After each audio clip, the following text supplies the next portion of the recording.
আর আমি নিজেকে নির্দোষ মনে করি না। নিশ্চয়ই মানুষের মন ক্রমাগত মন্দের দিকেই নির্দেশ দিয়ে থাকে। ব্যতিক্রম সে, যার প্রতি আমার রব অনুগ্রহ করেন। নিশ্চয়ই আমার রব অতি ক্ষমাশীল, অসীম দয়ালু। বাদশাহ বলল, তাকে আমার কাছে নিয়ে এসো, আমি তাকে নিজের জন্য বিশেষভাবে গ্রহণ করব। অতঃপর যখন তার সাথে কথা বলল, সে বলল, নিশ্চয়ই আপনি আজ আমাদের কাছে একজন বিশ্বস্ত মর্যাদাবান ব্যক্তি। সে ইউসুফ বলল, আমাকে আপনি দেশের ধনভাণ্ডারের দায়িত্বে নিযুক্ত করুন। নিশ্চয়ই আমি একজন বিশ্বস্ত রক্ষক ও সুবিজ্ঞ। এমনিভাবে আমি ইউসুফকে সেই দেশে প্রতিষ্ঠিত করেছি। সে সেখানকার যেখানে ইচ্ছা অবস্থান করতে পারত। আমি যাকে ইচ্ছা অনুগ্রহ দান করি এবং আমি আন্তরিক পুণ্যবানদের প্রতিদান বিনষ্ট করি না।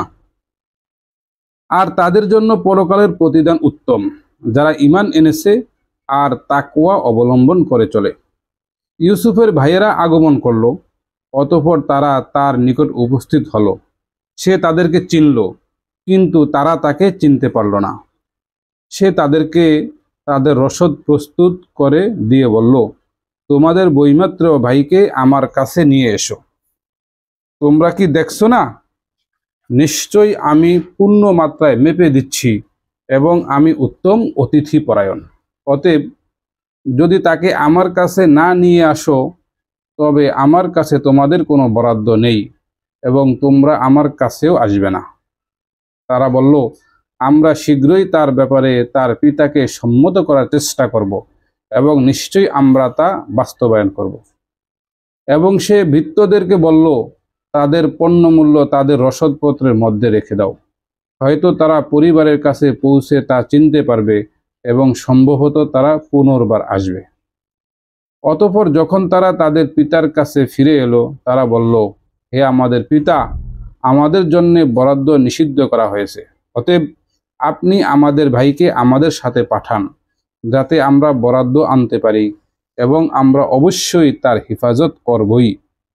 সে বলল, আমি কি তার সম্পর্কে তোমাদেরকে সেভাবে বিশ্বাস করব, যেমন ইতপূর্বে তার ভাইয়ের ব্যাপারে বিশ্বাস করেছিলাম? সুতরাং আল্লাহই উত্তম হেফাজতকারী এবং তিনি সর্বাধিক দয়ালু। আর যখন তারা তাদের সামানপত্র খুলল, তখন দেখতে পেল যে তাদেরকে তাদের পণ্য মূল্য ফেরত দেওয়া হয়েছে। তারা বলল, হে আমাদের পিতা, আমরা আর কি চাইতে পারি? এই আমাদের পণ্য মূল্য আমাদেরকে ফেরত দেওয়া হয়েছে। এখন আমরা আবার আমাদের পরিবারবর্গের জন্য রসদ আনতে পারব এবং আমরা আমাদের ভাইয়ের হেফাজত করব এবং এক উট বোঝাই পরিমাণ বরাদ্দ আমরা অতিরিক্ত আনব। এটা সহজ বরাদ্দ। সে পিতা বলল, তাকে আমি কিছুতেই তোমাদের সাথে পাঠাবো না, যতক্ষণ না তোমরা আমাকে আল্লাহর নামে অঙ্গীকার দাও যে তাকে অবশ্যই আমার কাছে ফিরিয়ে নিয়ে আসবে। তবে তোমাদেরকে যদি পরিবেষ্টিত করা হয় সেটা ভিন্ন কথা। অতঃপর যখন তারা তাকে অঙ্গীকার দিল, তখন সে বলল, আমরা যা বললাম সে ব্যাপারে আল্লাহই কর্মবিধায়ক। সে বলল, হে আমার ছেলেরা, তোমরা একই প্রবেশদ্বার দিয়ে প্রবেশ করবে না, বরং পৃথক পৃথক দরজা দিয়ে প্রবেশ করবে। আল্লাহর সিদ্ধান্তের বিপরীতে আমি তোমাদের জন্য সামান্যতম কাজে আসব না। বিধান দেওয়ার ক্ষমতা আল্লাহ ছাড়া কারো নেই। তারই উপর আমি ভরসা করি এবং ভরসাকারীদের তার উপরই ভরসা করা উচিত। যখন তারা প্রবেশ করল যেখানে তাদের পিতা আদেশ করেছিল, তখন আল্লাহর বিধানের বিপরীতে তা তাদের কোনো কাজে এলো না। কিন্তু ইয়াকুবের মনের একটি ইচ্ছা ছিল, যা সে পূর্ণ করেছে। আর নিশ্চয়ই সে ছিল জ্ঞান সম্পন্ন, কারণ আমি তাকে তা শিখিয়েছি। কিন্তু অধিকাংশ মানুষ তা জানে না। যখন তারা ইউসুফের কাছে উপস্থিত হলো, তখন সে আপন ভাইকে নিজের কাছে নিয়ে বলল, নিশ্চয় আমি তোমার সহোদর, সুতরাং দুঃখ করো না সেসব নিয়ে যা তারা করত। অতঃপর যখন ইউসুফ তাদের রসদ সামগ্রী প্রস্তুত করে দিল, তখন সে তার সহোদর ভাইয়ের মালপত্রের মধ্যে পানপাত্র রেখে দিল। অতঃপর একজন ঘোষক ঘোষণা করল, হে যাত্রীদল, অবশ্যই তোমরা চোর। তারা তাদের দিকে এগিয়ে এসে বলল, তোমরা কি হারিয়েছ? তারা বলল, আমরা বাদশার পানপাত্র পাচ্ছি না। এবং যে কেউ তা খুঁজে এনে দেবে সে 1 উট বোঝাই পরিমাণ মাল পুরস্কার পাবে এবং আমি এ ব্যাপারে জামিন। তারা বলল, আল্লাহর কসম, তোমরা তো জানো আমরা এদেশে ফাসাদ সৃষ্টি করতে আসিনি এবং আমরা চোর নই। তারা বলল, যদি তোমরা মিথ্যাবাদী হও তবে তার কি শাস্তি? তারা বলল, এর শাস্তি হলো যার মালপত্রের মধ্যে তা পাওয়া যাবে সেই তার বিনিময়। আমরা এভাবেই সীমা লঙ্ঘনকারীদের শাস্তি দিয়ে থাকি। অতঃপর সে তার ভাইয়ের পাত্রের পূর্বে তাদের পাত্র তল্লাশি শুরু করলো। অবশেষে তা তার ভাইয়ের পাত্র থেকে বের করলো। এমনই ভাবে আমি ইউসুফের জন্য কৌশল করলাম। সে তার ভাইকে রেখে দিতে পারত না বাদশাহর আইনে, আল্লাহ ইচ্ছা না করলে। আমি যাকে ইচ্ছা মর্যাদায় উন্নীত করি এবং প্রত্যেক জ্ঞানীর উপরে আছেন এক মহাজ্ঞানী সত্তা। তারা বলল, যদি সে চুরি করে থাকে তবে তার ভাইও ইতিপূর্বে চুরি করেছে। তখন ইউসুফ প্রকৃত ব্যাপার নিজের মনে গোপন রাখল এবং তাদেরকে তা প্রকাশ করল না। সে মনে মনে বলল, অবস্থান হিসেবে তোমরা নিতান্ত মন্দ এবং আল্লাহ অধিক জ্ঞাত সে ব্যাপারে যা তোমরা বর্ণনা করছো। তারা বলল, হে আজিজ, নিশ্চয়ই তার পিতা একজন অতিশয় বৃদ্ধ, সুতরাং আপনি আমাদের একজনকে তার স্থলে রেখে দিন। আমরা তো আপনাকে অনুগ্রহশীলদের অন্তর্ভুক্ত দেখতে পাচ্ছি। সে বলল, আমরা যার কাছে আমাদের মাল পেয়েছি তাকে ছাড়া আর কাউকে ধরে রাখা থেকে আল্লাহর আশ্রয় চাচ্ছি। নিশ্চয়ই আমরা সীমালঙ্ঘনকারীদের অন্তর্ভুক্ত হয়ে যাব। অতঃপর যখন তারা তার থেকে নিরাশ হলো তখন পরামর্শের জন্য একান্তে বসলো। তাদের বড়জন বলল, তোমরা কি জানো না যে নিশ্চয়ই তোমাদের পিতা তোমাদের কাছে থেকে আল্লাহর নামে অঙ্গীকার নিয়েছেন, আর পূর্ব থেকেও তোমরা ইউসুফের ব্যাপারে অন্যায় করেছ। অতএব আমি তো কিছুতেই এদেশ ত্যাগ করব না যতক্ষণ না আমার পিতা আমাকে অনুমতি দেন অথবা আল্লাহ আমার জন্য কোনো মীমাংসা করেন, আর তিনি সর্বোত্তম বিচারক। তোমরা তোমাদের পিতার কাছে ফিরে যাও এবং বলো, হে আমাদের পিতা, নিশ্চয়ই আপনার ছেলে চুরি করেছে। আমরা যা জানি তারই প্রত্যক্ষ বিবরণ দিলাম, আর আমরা তো অদৃশ্যের ব্যাপারে সংরক্ষণকারী নই।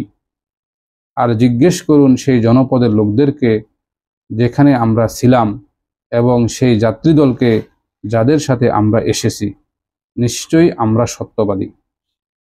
সে ইয়াকুব বলল, বরং তোমাদের মন তোমাদেরকে একটি বিষয়ে সাজিয়ে দিয়েছে, সুতরাং ধৈর্যই সুন্দর। হয়তো আল্লাহ তাদের সবাইকে একসঙ্গে আমার কাছে নিয়ে আসবেন। নিশ্চয়ই তিনি সর্বজ্ঞ প্রজ্ঞাময়। এবং সে তাদের দিক থেকে মুখ ফিরিয়ে নিল আর বলল, হায় আফসোস ইউসুফের জন্য, এবং দুঃখে তার দুচোখ সাদা হয়ে গেল, যদিও সে ছিল সংবরণকারী। তারা বলল, আল্লাহর কসম, আপনি তো অবিরাম ইউসুফের স্মরণ করতেই থাকবেন যতক্ষণ না মূর্ছ হন বা মৃত্যুবরণ করেন। সে বলল, আমি তো আমার দুঃখ ও অস্থিরতা আল্লাহর সমীপেই নিবেদন করছি, এবং আল্লাহর পক্ষ থেকে আমি যা জানি তা তোমরা জানো না। হে আমার ছেলেরা, তোমরা যাও, অতঃপর তোমরা ইউসুফ ও তার ভাইয়ের খোঁজ খবর নাও এবং আল্লাহর দয়া থেকে নিরাশ হও না। নিশ্চয়ই আল্লাহর দয়া থেকে কাফির সম্প্রদায় ব্যতীত অন্য কেউ নিরাশ হয় না। অতঃপর যখন তারা তার কাছে পৌঁছল তখন বলল, হে আজিজ, আমাদের ও আমাদের পরিবারবর্গকে দুর্যোগ স্পর্শ করেছে এবং আমরা অপর্যাপ্ত পুঁজি নিয়ে এসেছি। তবুও আপনি আমাদেরকে পুরাপুরি বরাদ্দ দিন এবং আমাদেরকে দান করুন। নিশ্চয়ই আল্লাহ দাতাদের প্রতিদান দিয়ে থাকেন। সে বলল, তোমাদের কি জানা আছে যে তোমরা ইউসুফ ও তার ভাইয়ের সাথে করেছ যখন তোমরা ছিলে অপরিণামদর্শী? তারা বলল, তবে কি তুমি ইউসুফ? সে বলল, আমি ইউসুফ এবং এ আমার ভাই। আল্লাহ আমাদের প্রতি অনুগ্রহ করেছেন। নিশ্চয়ই যে তাকওয়া অবলম্বন করে এবং সবর করে, তবে নিশ্চয়ই আল্লাহ সৎকর্মশীলদের প্রতিদান বিনষ্ট করেন না। তারা বলল, আল্লাহর কসম, অবশ্যই আমাদের উপর আল্লাহ তোমাকে প্রাধান্য দিয়েছেন এবং আমরা অবশ্যই অপরাধী ছিলাম। সে বলল, আজ তোমাদের বিরুদ্ধে কোনো অভিযোগ নেই। আল্লাহ তোমাদেরকে ক্ষমা করুন, তিনি সর্বোত্তম অনুগ্রহশীল। তোমরা আমার এই জামাটি নিয়ে যাও, এটি আমার পিতার মুখমণ্ডলের উপর রেখে দাও, এতে তিনি দৃষ্টিশক্তি ফিরে পাবেন। আর তোমাদের পরিবারবর্গের সবাইকে আমার কাছে নিয়ে এসো। যখন কাফেলা বেরিয়ে পড়ল, তখন তাদের পিতা বলল, যদি তোমরা আমাকে অপ্রকৃতস্থ না বলো, তবে বলি, নিশ্চয়ই আমি ইউসুফের ঘ্রাণ পাচ্ছি। তারা বলল, আল্লাহর কসম, আপনি তো সেই পুরনো ভ্রান্তিতেই পড়ে আছেন। অতঃপর যখন সুসংবাদদাতা এলো এবং সে জামাটি তার চেহারার উপর রাখলো, অমনি সে দৃষ্টিশক্তি ফিরে পেল। সে বলল, আমি কি তোমাদেরকে বলিনি যে আমি আল্লাহর পক্ষ থেকে যা জানি তোমরা তা জানো না? তারা বলল, হে আমাদের পিতা, আমাদের জন্য ক্ষমা প্রার্থনা করুন, নিশ্চয়ই আমরা অপরাধী ছিলাম। সে বলল, শিগগিরই আমি আমার রবের কাছে তোমাদের জন্য ক্ষমা প্রার্থনা করব। নিশ্চয়ই তিনি অতি ক্ষমাশীল, অসীম দয়ালু।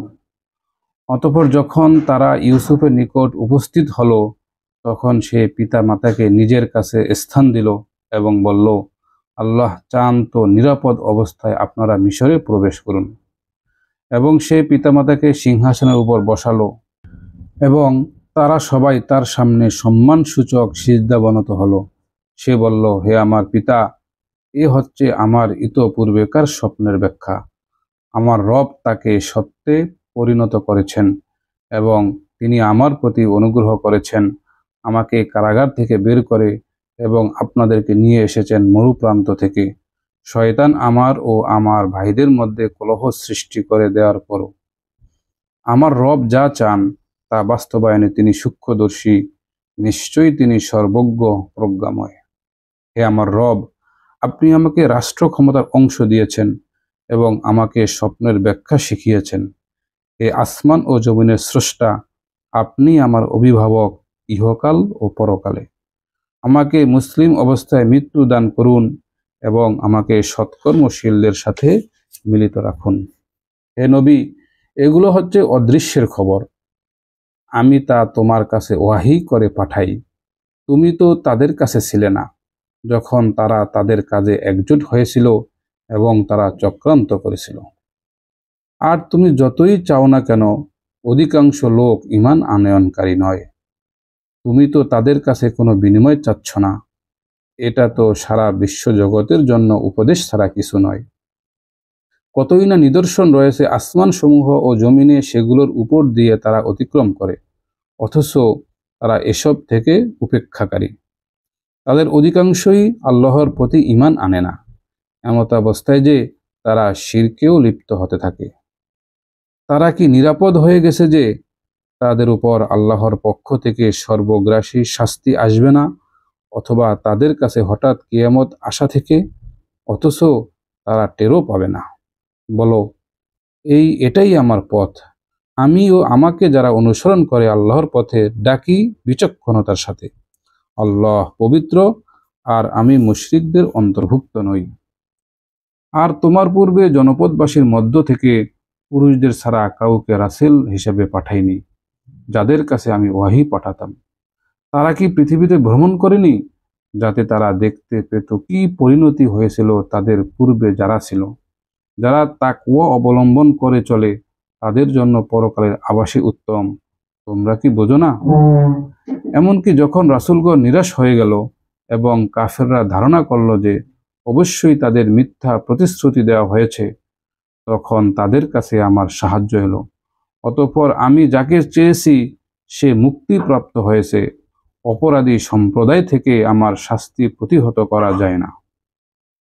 অবশ্যই তাদের ঘটনাসমূহের মধ্যে বুদ্ধিমানদের জন্য রয়েছে শিক্ষণীয় বিষয়।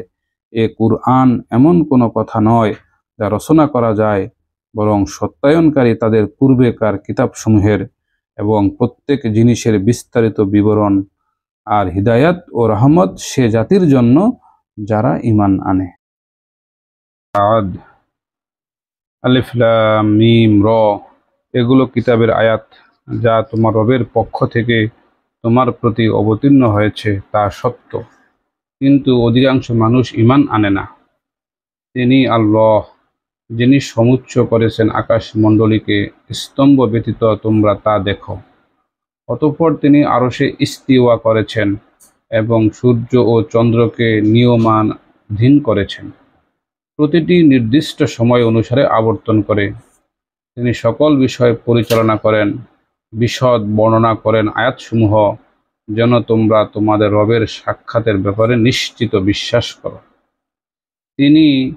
যিনি ভূপৃষ্ঠকে বিস্তৃত করেছেন এবং তার মধ্যে পাহাড় পর্বত ও নদ নদী স্থাপন করেছেন এবং সর্বপ্রকার ফল সৃষ্টি করেছেন জোড়ায় জোড়ায়।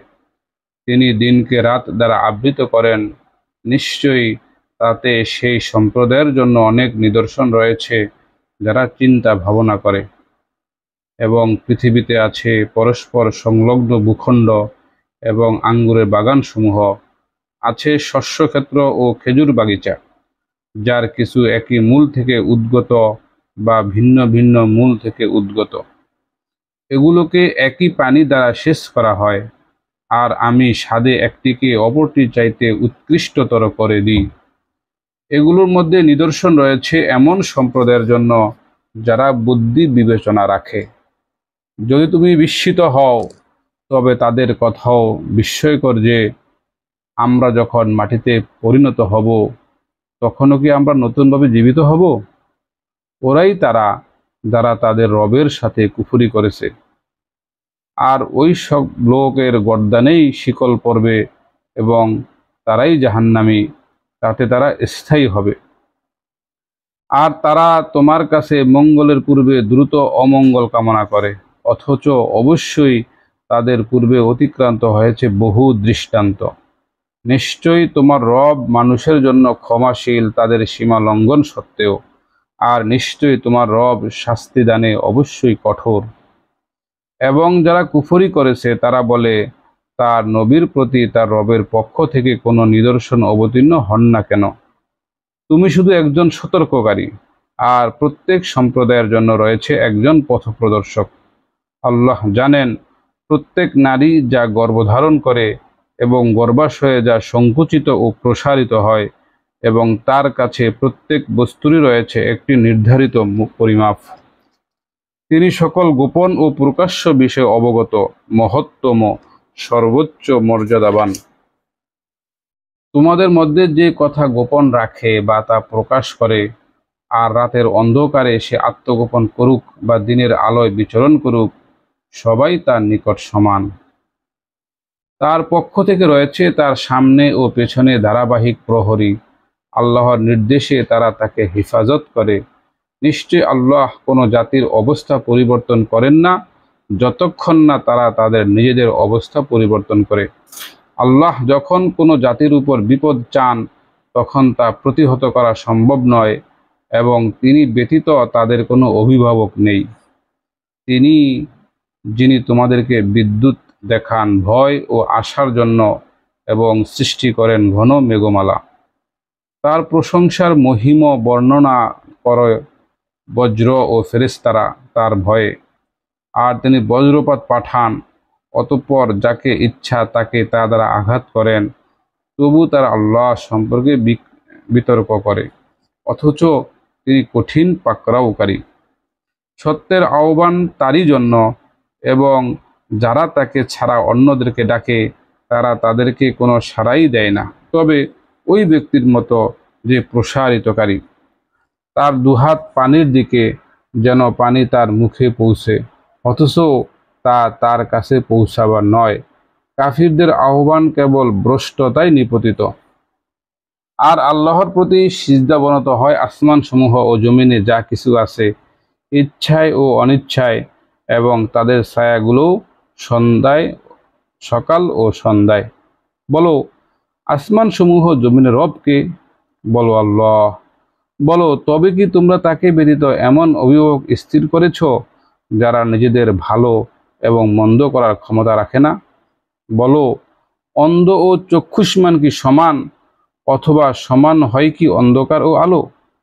তবে কি তারা আল্লাহর জন্য এমন অংশীদার স্থির করেছে যে তারা সৃষ্টি করেছে তার সৃষ্টির ন্যায়, ফলে সৃষ্টি তাদের কাছে একরকম বোধ হয়েছে।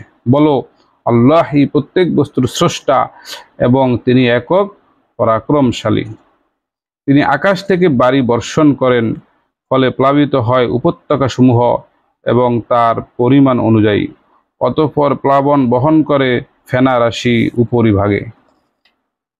আর যে বস্তুকে তারা আগুনে উত্তপ্ত করে অলংকার অথবা তৈজসপত্রের জন্য, তাতেও থাকে তেমনি ফেনারাশি। এভাবেই আল্লাহ সত্য ও অসত্যের দৃষ্টান্ত প্রদান করেন। অতএব ফেনা তা অকেজ হয়ে নিঃশেষ হয়ে যায় এবং যা মানুষের উপকারে আসে তা জমিতে অবশিষ্ট থেকে যায়। আল্লাহ এমনইভাবে দৃষ্টান্তসমূহ বর্ণনা করেন। মঙ্গল তাদের জন্য যারা তাদের রবের আহ্বানে সাড়া দেয়, আর যারা তার ডাকে সাড়া দেয় না।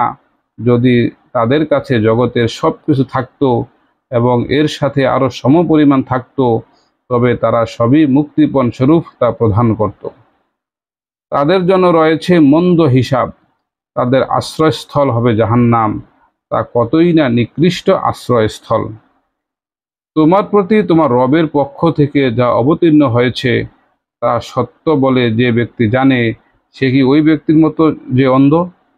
বিবেক সম্পন্নরাই প্রকৃতপক্ষে শিক্ষা গ্রহণ করে। যারা আল্লাহর প্রতিশ্রুতি পূর্ণ করে এবং অঙ্গীকার ভঙ্গ করে না, এবং যারা অক্ষুণ্ণ রাখে ওই সম্পর্ক, যে সম্পর্ক অক্ষুণ্ণ রাখতে আল্লাহ আদেশ দিয়েছেন, এবং তারা তাদের রবকে ভয় করে এবং তারা আশঙ্কা করে পরকালে মন্দ হিসাবের। আর যারা তাদের রবের সন্তুষ্টির জন্য ধৈর্য ধরে সালাত প্রতিষ্ঠা করে, আর আমি তাদেরকে যা দিয়েছি তা থেকে গোপনে ও প্রকাশ্যে ব্যয় করে, এবং যারা মন্দকে ভালো দ্বারা প্রতিহত করে, তাদের জন্যই রয়েছে পরকালের ঘর জান্নাত, স্থায়ী জান্নাত। তাতে তারা প্রবেশ করবে এবং তাদের বাপ দাদা, স্বামী স্ত্রী ও সন্তান সন্ততিদের মধ্যে যারা সৎকর্ম করেছে তারাও, এবং ফেরেশতা তাদের কাছে উপস্থিত হবে প্রত্যেক দরজা দিয়ে। বলবে, তোমাদের উপর শান্তি বর্ষিত হোক, যে ধৈর্য তোমরা ধারণ করেছ তার বিনিময়ে, আর তোমাদের এ শেষ নিবাস কতই না চমৎকার। আর যারা আল্লাহর সাথে অঙ্গীকার পাকাপোক্ত করার পর তা ভঙ্গ করে, আল্লাহ যে সম্পর্ক বজায় রাখতে আদেশ করেছেন তা ছিন্ন করে এবং পৃথিবীতে অশান্তি সৃষ্টি করে, তারা ওই সমস্ত লোক যাদের জন্য রয়েছে অভিসম্পাত এবং মন্দ আবাস। আল্লাহ যার জন্য ইচ্ছা রিজিক প্রশস্ত করেন এবং সংকুচিত করেন, তারা তো আনন্দিত হয়েছে পার্থিব জীবন নিয়ে, আর পার্থিব জীবন পরকালের তুলনায় অতি নগণ্য সম্পদ ছাড়া কিছু নয়। যারা কুফরি করেছে তারা বলে, তার প্রতি তার রব থেকে কোনো নিদর্শন অবতীর্ণ হয় না কেন? বলো, আল্লাহ যাকে ইচ্ছা পথভ্রষ্ট করেন এবং যে তার অভিমুখী তাকে তার দিকে পথ দেখান। যারা ঈমান আনে এবং তাদের অন্তর আল্লাহর স্মরণ দ্বারা প্রশান্তি লাভ করে, জেনে রেখো, আল্লাহর স্মরণ দ্বারাই অন্তরসমূহ প্রশান্তি লাভ করে।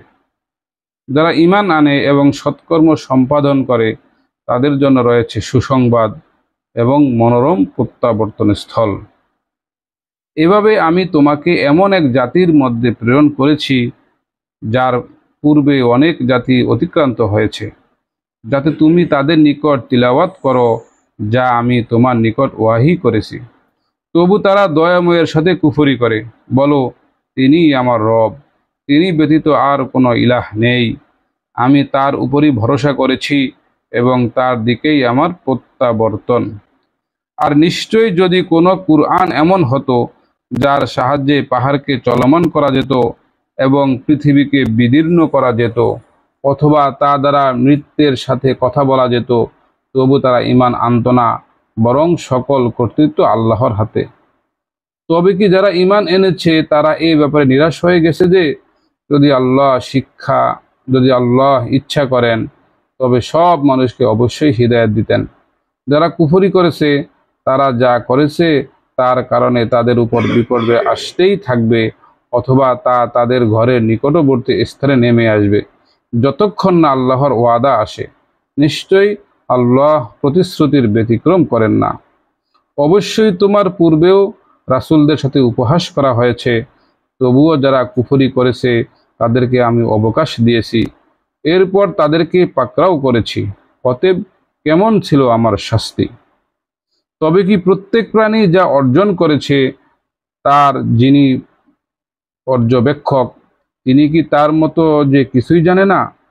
অথচ তারা আল্লাহর জন্য শরীক বানিয়েছে।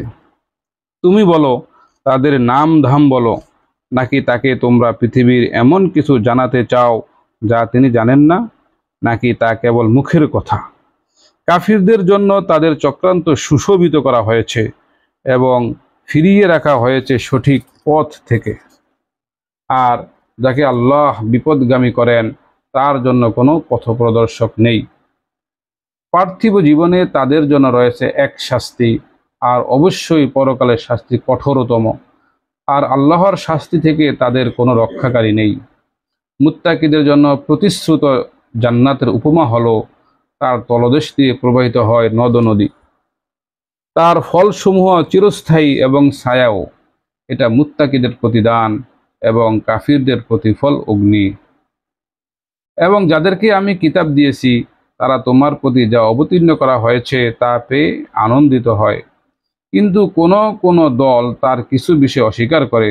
বলো, আমাকে এমনই আদেশ দেওয়া হয়েছে যেন আমি আল্লাহর ইবাদত করি এবং তার সাথে অংশীদার স্থাপন না করি, আর আমি তার দিকেই ডাকি এবং তার কাছেই আমার প্রত্যাবর্তন স্থল। এভাবেই আমি তা আরবি ভাষায় বিধানরূপে অবতীর্ণ করেছি।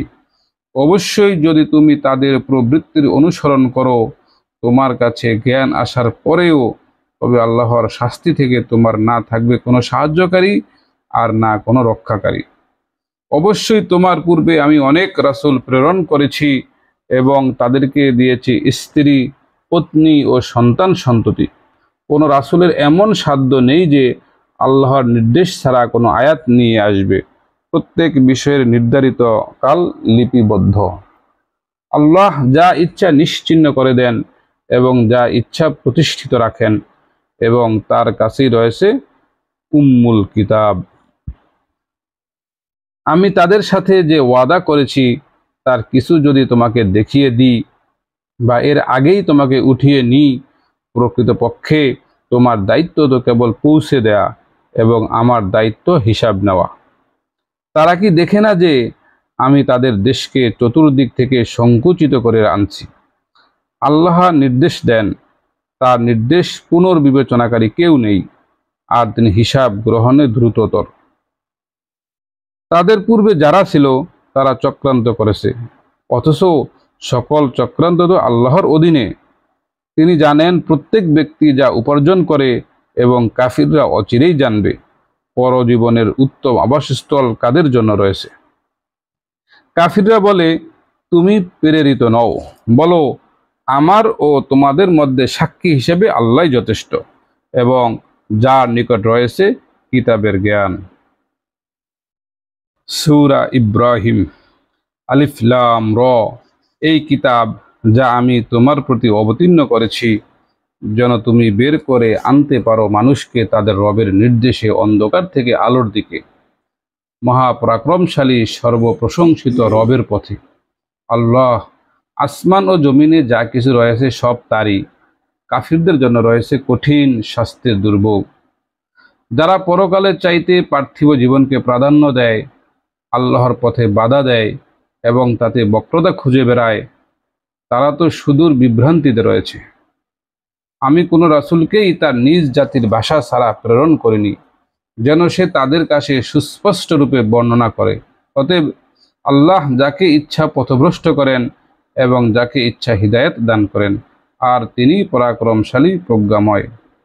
অবশ্যই আমি মূসাকে নিদর্শনাবলী দিয়ে প্রেরণ করেছি যে তোমার জাতিকে অন্ধকার থেকে আলোর দিকে বের করে আনো এবং তাদেরকে আল্লাহর দিন সমূহ দ্বারা উপদেশ দাও। নিশ্চয়ই এতে প্রত্যেক ধৈর্যশীল কৃতজ্ঞের জন্য রয়েছে নিদর্শনাবলী।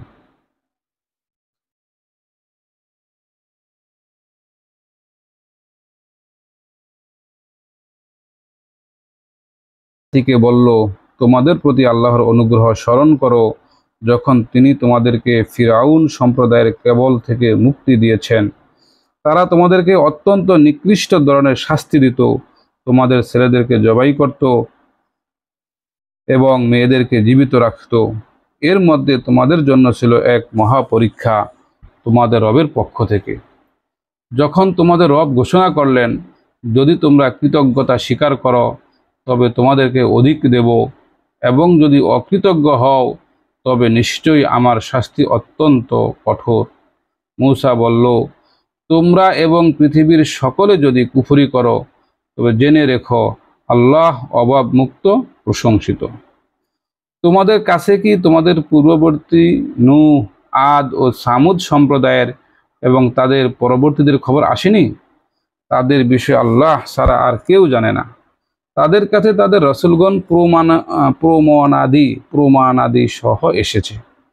তখন তারা তাদের হাত নিজেদের মুখে রেখে দিয়ে বলতো, যা কিছু সহ তোমাদেরকে প্রেরণ করা হয়েছে আমরা তা প্রত্যাখ্যান করি, আর অবশ্যই আমরা গভীর সন্দেহ পোষণ করি সে বিষয়ে যার প্রতি তোমরা আমাদেরকে আহ্বান করো। তাদের রাসূলগণ বলেছিল, আল্লাহ সম্পর্কে কি কোনো সন্দেহ আছে? তিনি আসমান সমূহ ও জমিনের স্রষ্টা। তিনি তোমাদেরকে আহ্বান করেন যেন তোমাদের গুনাহ ক্ষমা করেন এবং নির্দিষ্ট সময় পর্যন্ত তোমাদেরকে অবকাশ দেন। তারা বলতো, তোমরা তো আমাদের মতোই মানুষ, তোমরা আমাদেরকে ওই ইলাহ থেকে বিরত রাখতে চাও যার উপাসনা করত আমাদের পিতৃপুরুষগণ। অতএব তোমরা কোনো সুস্পষ্ট প্রমাণ আমাদের কাছে নিয়ে এসো। তাদের রাসূলগণ তাদেরকে বলল, আমরা তোমাদের মতো মানুষ ব্যতীত কিছু নই, কিন্তু আল্লাহ তার বান্দাদের মধ্য থেকে যার উপর ইচ্ছা অনুগ্রহ করেন। আল্লাহর নির্দেশ ব্যতীত তোমাদের কাছে প্রমাণ নিয়ে আসা আমাদের কাজ নয়। মুমিনদের আল্লাহর উপর ভরসা করা উচিত। আর আমাদের আল্লাহর উপর ভরসা না করার কি কারণ থাকতে পারে? অথচ তিনি আমাদেরকে পথের হিদায়াত দিয়েছেন। তোমরা আমাদেরকে যে পীড়ন করেছ সেজন্য আমরা ধৈর্য ধারণ করব, আর নির্ভরকারীগণের আল্লাহর উপরই নির্ভর করা উচিত। কাফিররা রাসূলদের বলেছিল, আমরা অবশ্যই তোমাদেরকে আমাদের দেশ থেকে বের করে দেব, অথবা তোমরা আমাদের ধর্মে ফিরে আসবে। অতঃপর তাদের কাছে তাদের রব ওয়াহী পাঠালেন, আমি অবশ্যই সীমা লঙ্ঘনকারীদের ধ্বংস করে দেব। তাদের পরে আমি তোমাদেরকে দেশে প্রতিষ্ঠিত করবই। এটা তাদের জন্য যারা আমার সামনে দাঁড়াতে ভয় করে এবং ভয় করে আমার শাস্তিকে। তারা বিজয় কামনা করল, আর প্রত্যেক উদ্যত স্বৈরাচারী ব্যর্থ হলো। তার পেছনে রয়েছে জাহান্নাম, এবং পান করানো হবে পুজ মেশানো পানি। সে অতি কষ্টে ঢোক গিলে তা পান করবে, এবং গলার ভিতরে প্রবেশ করানো প্রায় অসম্ভব হয়ে পড়বে। প্রত্যেক দিক থেকে তার কাছে মৃত্যু আসবে, কিন্তু সে মরবে না। তার পেছনেও রয়েছে কঠোর শাস্তি। যারা তাদের রবের সত্তায় অবিশ্বাসী, তাদের অবস্থা ওই যে তাদের কর্মসমূহ ছাই বর্ষের মতো, তীব্র বাতাস যা উড়িয়ে নিয়ে যায় প্রবল ঝড়ের দিন। তাদের উপার্জনের কোনো অংশই তাদের করতলগত হবে না। এটাই চূড়ান্ত পথভ্রষ্টতা। তুমি কি দেখনি যে আল্লাহ নবমণ্ডল ও ভূমণ্ডল নিপুণভাবে সৃষ্টি করেছেন? যদি তিনি ইচ্ছা করেন তবে তোমাদের অস্তিত্ব বিলুপ্ত করতে পারেন এবং এক নতুন সৃষ্টি অস্তিত্বে আনতে পারেন। এটা আল্লাহর পক্ষে আদৌ কঠিন নয়। সবাই আল্লাহর সামনে দণ্ডায়মান হবে, এবং দুর্বলেরা দাম্ভিকদের বলবে, আমরা তো তোমাদের অনুসারী ছিলাম। অতএব তোমরা আল্লাহর শাস্তি থেকে আমাদের সামান্য একটুও রক্ষা করতে পারবে? তারা বলবে, যদি আল্লাহ আমাদের সৎপথ দেখাতেন তবে আমরা অবশ্যই তোমাদের সৎপথ দেখাতাম।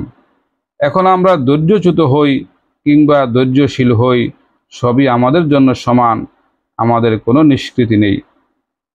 যখন সব কিছুর মীমাংসা হয়ে যাবে তখন শয়তান বলবে, নিশ্চয়ই আল্লাহ তোমাদের দিয়েছিলেন সত্য প্রতিশ্রুতি, এবং আমি তোমাদের প্রতিশ্রুতি দিয়েছি, কিন্তু আমি তোমাদের প্রদত্ত প্রতিশ্রুতি রক্ষা করিনি। আমার তো তোমাদের উপর কোনো আধিপত্য ছিল না। আমি শুধু তোমাদের আহ্বান করেছিলাম, আর তোমরা আমার আহ্বানে সাড়া দিয়েছিলে। সুতরাং তোমরা আমাকে দোষারোপ করো না, তোমরা তোমাদেরকেই দোষারোপ করো। আমি তোমাদের উদ্ধারকারী নই, তোমরাও আমার উদ্ধারকারী নও।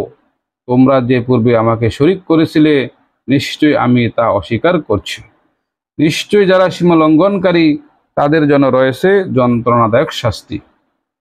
আর যারা ঈমান আনে ও সৎকর্ম সম্পাদন করে তাদের উপর জান্নাত তাদের তাদের এমন জান্নাতে প্রবেশ করানো হবে যার পাদদেশ দিয়ে প্রবাহিত হবে নদ নদী। তারা তাতে স্বীয় রবের নির্দেশে অনন্তকাল অবস্থান করবে। সেখানে তাদের সম্ভাষণ হবে সালাম। তুমি কি লক্ষ্য করো না যে আল্লাহ কিভাবে উপমা বর্ণনা করেন? উত্তম কালিমার উপমা উৎকৃষ্ট বৃক্ষের মতো, তার মূল সুদৃঢ় এবং যার শাখা প্রশাখা ঊর্ধ্ব বিস্তৃত, যা প্রত্যেক মৌসুমে ফল দান করে তার রবের অনুমতিক্রমে। আল্লাহ মানুষের জন্য দৃষ্টান্ত বর্ণনা করেন যাতে তারা শিক্ষা গ্রহণ করে। আর নোংরা কথার উপমা হলো মন্দ বৃক্ষের মতো, যাকে মাটির উপর থেকে সমূলে উপড়ে ফেলা হয়েছে, যার কোনো স্থিতি নেই। যারা ঈমান এনেছে আল্লাহ তাদেরকে দুনিয়ার জীবনে ও পরজীবনে শাশ্বত বাণী দ্বারা অবিচল রাখেন। আর আল্লাহ সীমা লঙ্ঘনকারীদের পথভ্রষ্ট করেন। আল্লাহ যা ইচ্ছা তা করেন। তুমি কি তাদের দেখনি যারা আল্লাহর নেয়ামতকে কুফরি করে আবর্তন করেছে এবং তাদের জাতিকে সম্মুখীন করেছে ধ্বংসালয়ের? জাহান্নামের তারা তাতে প্রবেশ করবে, সেটা কতই না মন্দ আবাস। তারা আল্লাহর জন্য সমকক্ষ বানিয়েছে যাতে তারা তার পথ থেকে বিচ্যুত করতে পারে। বলো, মজা উপভোগ করো, অতঃপর নিশ্চয়ই অগ্নি তোমাদের প্রত্যাবর্তনের স্থল। আমার বান্দাদের মধ্যে যারা ঈমান এনেছে তাদেরকে বলো তারা যেন সালাত প্রতিষ্ঠা করে এবং আমার প্রদত্ত রিজিক থেকে গোপনে ও প্রকাশ্যে ব্যয় করে ওই দিন আসার পূর্বে যেদিন কোনো বেচাকেনা এবং বন্ধুত্ব থাকবে না। তিনি আল্লাহ, তিনি আসমানসমূহ জমিন সৃজন করেছেন এবং আকাশ থেকে পানি বর্ষণ করে তা দ্বারা তোমাদের জীবিকার জন্য ফলমূল উৎপন্ন করেছেন এবং নৌযানকে করেছেন তোমাদের নিয়ন্ত্রণাধীন, যেন তার আদেশে সমুদ্রে তা চলাফেরা করে, এবং নদীগুলোকে তোমাদের কল্যাণে নিয়োজিত রেখেছেন এবং তোমাদের কল্যাণে নিয়োজিত করেছেন সূর্য ও চন্দ্রকে, যারা অবিরাম একই নিয়মের অনুবর্তী, আরও নিয়োজিত করেছেন রাত দিনকে। আর তোমরা তার কাছে যা চেয়েছ তার প্রত্যেকটি থেকেই তিনি তোমাদের দিয়েছেন। যদি তোমরা আল্লাহর নিয়ামত গণনা করো তবে গুণে শেষ করতে পারবে না। নিশ্চয়ই মানুষ অত্যন্ত সীমা লঙ্ঘনকারী, অধিক অকৃতজ্ঞ। আর স্মরণ করো তখন ইব্রাহিম বলল, হে আমার রব, এই শহরকে শান্তিময় করে দিন এবং আমাকে ও আমার সন্তান সন্ততিকে মূর্তি পূজা থেকে দূরে রাখুন। হে আমার রব, নিশ্চয়ই তারা বিপদগামী করেছে অনেক মানুষকে, অতএব যে আমার অনুসরণ করে সে আমার দলভুক্ত, এবং কেউ আমার অবাধ্যতা করলে নিশ্চয় আপনি ক্ষমাশীল অসীম দয়ালু। হে আমাদের রব, আমার বংশধরদের কতককে আপনার পবিত্র ঘরের কাছে চাষাবাদহীন উপত্যকায় বসতি স্থাপন করিয়ে এসেছি, হে আমাদের রব, যাতে তারা সালাত কায়েম করে। অতএব আপনি কিছু লোকের অন্তরকে তাদের প্রতি অনুরাগী করুন এবং তাদের ফলাদি দ্বারা জীবিকা দেন। আশা করা যায় তারা কৃতজ্ঞতা প্রকাশ করবে। হে আমাদের রব, আপনি তো জানেন আমরা যা কিছু গোপনে এবং যা প্রকাশ্যে করি। আল্লাহর কাছে আসমান ও জমিনে কোনো কিছুই গোপন নয়। সকল প্রশংসা আল্লাহরই, যিনি আমাকে এই বার্ধক্য সত্ত্বেও ইসমাইল ও ইসহাককে দান করেছেন। নিশ্চয়ই আমার রব দুয়া শ্রবণকারী। হে আমার রব, আমাকে সালাত কায়েমকারী করুন এবং আমার সন্তানদের মধ্য থেকেও। হে আমার রব, কবুল করুন আমার দুয়া। হে আমাদের রব, আমাকে, আমার পিতা মাতাকে এবং সব মুমিনকে ক্ষমা করে দিন যেদিন হিসাব নেওয়া হবে। সীমা লঙ্ঘনকারীরা যা করে সে সম্পর্কে আল্লাহকে কখনো বেখবর মনে করো না। তাদেরকে তো ওই দিন পর্যন্ত অবকাশ দিচ্ছেন যেদিন চক্ষুসমূহ বিস্ফোরিত হবে। তারা মাথা উপরে তুলে ভীত বিহবল চিত্তে দৌড়াতে থাকবে, তাদের দিকে তাদের দৃষ্টি ফিরবে না এবং তাদের অন্তর হবে শূন্য। মানুষকে সেই দিনের ব্যাপারে সতর্ক করো যেদিন তাদের কাছে শাস্তি আসবে। তখন সীমা লঙ্ঘনকারীরা বলবে, হে আমাদের রব, আমাদেরকে নিকটবর্তী মেয়াদ পর্যন্ত অবকাশ দেন, যাতে আমরা আপনার আহ্বানে সাড়া দিতে এবং রাসূলদের অনুসরণ করতে পারি। তোমরা কি ইতিপূর্বে শপথ করতে থাকতে না যে তোমাদের কোনো ধ্বংস নেই? তোমরা তাদের বাসভূমিতেই বসবাস করতে, যারা নিজেদের উপর অবিচার করেছে, এবং তোমাদের সুবিদিত ছিল যে আমি তাদের সাথে কেমন ব্যবহার করেছি, আর আমি তোমাদের নিকট তাদের দৃষ্টান্ত উপস্থিত করেছিলাম। তারা ভীষণ চক্রান্ত করেছে এবং আল্লাহর কাছে সংরক্ষিত আছে তাদের কুচক্রান্ত, যদিও ছিল তাদের চক্রান্ত যেন টলে যাবে তার দ্বারা পাহাড়। অতএব আল্লাহকে তার রাসূলদের সাথে কৃত ওয়াদা ভঙ্গকারী ভেব না। নিশ্চয় আল্লাহ পরাক্রমশালী, দণ্ডবিধায়ক। যেদিন পরিবর্তিত করা হবে এ পৃথিবীকে অন্য পৃথিবীতে, এবং পরিবর্তিত করা হবে আকাশসমূহকে, আর লোকেরা এক পরাক্রমশালী আল্লাহর সামনে উপস্থিত হবে, তুমি ওই দিন পাপীদের পরস্পরে শৃঙ্খলাবদ্ধ দেখবে। তাদের জমা হবে দাহ্য আলকাত্রার, এবং তাদের মুখমণ্ডলকে আগুন আচ্ছন্ন করে ফেলবে। তাদের জামা হবে দাহ্য আলকাত্রার, এবং তাদের মুখমণ্ডলকে আগুন আচ্ছন্ন করে ফেলবে, যাতে আল্লাহ প্রত্যেক ব্যক্তি যা উপার্জন করেছে তাকে তার প্রতিদান দেন। নিশ্চয় আল্লাহ দ্রুত হিসাব গ্রহণকারী। এই মানুষের জন্য একটি সংবাদনামা, এর দ্বারা তাদের সতর্ক করা হচ্ছে যেন তারা জেনে নেয় তিনি একক ইলাহ, এবং যাতে বোধ শক্তি সম্পন্নরা উপদেশ গ্রহণ করে। সূরা আল হিজর। আলিফ লাম র, এগুলো কিতাব ও সুস্পষ্ট কুরআনের আয়াত।